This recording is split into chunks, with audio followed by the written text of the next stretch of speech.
Hello friends, तर मी आहे काजल आणि माझ्या यूट्यूब चॅनलवर तुमच्या सर्वांचं स्वागत आहे। तर आज मी रेडी झाले होते ड्युटीला जाण्यासाठी आणि आज ड्युटी नव्हती तर नॅशनल क्वालिटी ॲश्युरन्स स्टँडर्डचं ट्रेनिंग होतं आणि ते होतं रायगड हॉस्पिटल डिक्सळला।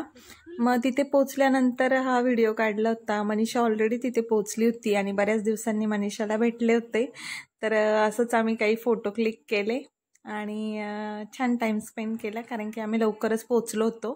त्यानंतर रायगड हॉस्पिटलमध्ये आम्ही आता पोचलो आणि त्यानंतर आम्हाला कळालं की अरेंजमेंट जी आहे हॉलची ट्रेनिंगसाठी ती चांदई इथल्या कॉलेजला अरेंज केलेली होती, इंजिनिअरिंग कॉलेजला। आणि मग आता बसने आम्ही सर्व तिकडे चाललो होतो। तर मग आता काही वेळातच आम्ही तिकडे पोहोचू आणि पोचल्यानंतर आमचे माननीय तालुका आरोग्य अधिकारी यांचे स्वागत करण्यात आले, तसेच सत्कार करण्यात आले।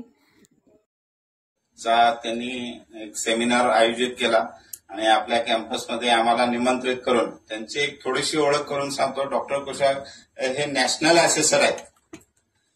आपल्या क्वालिटीमध्ये डॉक्युमेंट्स आपल्याला आपल्या कार्यक्षेत्रामध्ये किंवा आपल्या इन्स्टिट्यूशनमध्ये बऱ्याच गोष्टी आपल्याला विविध कराव्या लागतात आणि त्याचं जिल्ह्याचं ट्रेनिंग सुद्धा आमचं झालेलं आहे। कारण आपलं ट्रेनिंग हे अलिबागला होत असतं, आपण तिथे किती वेळात पोहोचतो किंवा त्याचं रिपिटेशन काय होतं ते आपल्याला सगळं माहिती आहे। मग ज्यावेळेस एखादा नॅशनल असेसर आपल्या समोर उभा राहतो, ज्यावेळेस त्यांनी मला सांगितलं I am the national assessor for the NQAS, त्याच वेळी मी त्यांना सांगितलं होतं की आमच्या सगळ्या मेडिकल ऑफिसरचं आणि CHOचं त्यांनी ट्रेनिंग घ्यावं।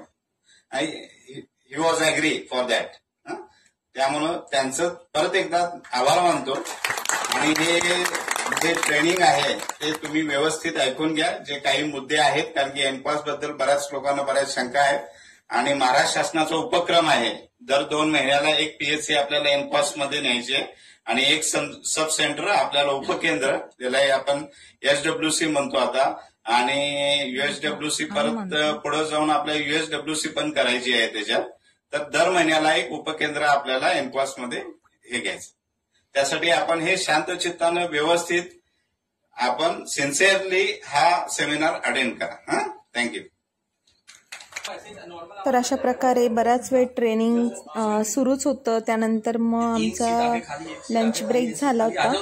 लंच ब्रेक झाल्यानंतर आम्ही तिथेच जेवणाची अरेंजमेंट केली होती, तिकडे गेलो आणि मस्तपैकी जेवण केलं आणि जेवण केल्यानंतर मग परत ट्रेनिंगसाठी आलो होतो।